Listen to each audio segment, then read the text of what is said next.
Et vous allez voir que dans la société, les riches se plaignent rarement de l'insoumission de leurs femmes.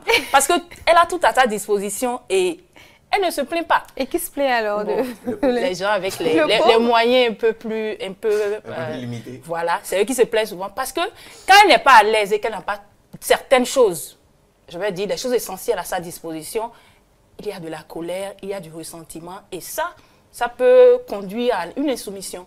Donc, à part la soumission, qui est comme avantage de cette approche-là, l'approche inégalitaire dans les finances, il y a quoi d'autre comme avantage? L'autre chose, c'est que pour les femmes, c'est une injustice.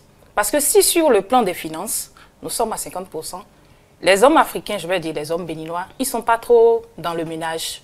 La femme, elle gère déjà le ménage, elle gère les enfants. Si elle doit venir aussi faire 50% des finances, là, c'est grave. C'est elle qui perd, c'est une injustice envers elle. Et moi, je pense que l'homme doit assumer à une certaine échelle les finances et la femme, elle s'occupe de la maison. Sinon, si on devait faire 50-50, c'est que je fais le ménage lundi, tu fais le ménage mardi, je garde les enfants, je garde le premier enfant, tu gardes le second, normalement, en fait. Ou, d'accord, ça doit être ça. Sinon, la femme perd.